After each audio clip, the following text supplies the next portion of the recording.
আসসালামু আলাইকুম প্রিয় দর্শক, বর্তমানে শাকিব খানের বরবাদ সিনেমা নিয়ে সোশ্যাল মিডিয়ায় হই হুল্লোড় চলে এসেছে। আর এটা তো মানতেই হয় যে শাকিব খানের সিনেমা মানেই সুপার ডুপার হিট। তবে এবার আপনিও শুনলে তাজ্জব বনে যাবেন যে শাকিব খানের সাথে দেখা যেতে চলেছে বলিউডের আলিয়া ভাটের। হ্যাঁ প্রিয় দর্শক, আপনি ঠিকই শুনেছেন, আমরা এবার একসাথে দেখতে চলেছি বাংলার কিং শাকিব খান এবং বলিউডের কুইন আলিয়া ভাটকে। প্রিয় দর্শক, ভিডিওটি ছেড়ে কোথাও যাবেন না, আপনাদেরকে আজ জানাতে চলেছি এটা কি আসলে সত্যি নাকি কোনো বানোয়াট গল্প।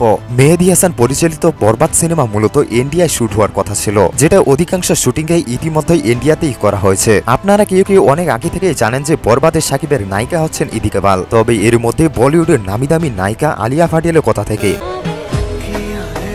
ইতিমধ্যে যেই ভিডিওটি দেখতে পেলেন সেই ভিডিওটি বিশাল পরিমাণে সোশ্যাল মিডিয়ায় শেয়ার করা হচ্ছে, যেখানে কিনা অনেকে কমেন্টও করেছেন শাকিব খানের সাথে আলিয়া ভাটকে দারুণ মানাবে, যেটা কিনা বরবাদে দেখতে চলেছেন। প্রিয় দর্শক, ভিডিওটি মূলত ইন্ডিয়ান এক ফেসবুক অ্যাকাউন্ট থেকে রিলস আকারে শেয়ার করা হয়েছে। ভিডিওটি যে ফ্যাক্ট তা আপনারা স্থিরচিত্র দেখেই বুঝতে পেরেছেন। তবে মজার ব্যাপার হলেও অনেকে বিশ্বাস করে ফেলেছেন যে শাকিব খানের সাথে সিনেমা করতে এসেছেন বলিউডের কুইন আলিয়া ভাট। অনেকেই তো কমেন্টে বলছেন সত্যি তো আলিয়া ভাটের মতোই লাগছে। রিয়েল লাইফ নামের একজন কমেন্টে লিখেছেন আলিয়া ভাটের থেকেও সুন্দর এই মেয়েটি। প্রিয় দর্শক, ব্যাপারটি মজার হলেও এটা মানতেই হয় যে মেয়েটি দেখতে কিছুটা আলিয়া ভাটের মতোই লাগে। তবে প্রিয় দর্শক, আপনারা এটা কমেন্টে জানাতে ভুলবেন না যে শাকিব খান এবং আলিয়া ভাটকে জুটি হিসেবে কেমন লাগে।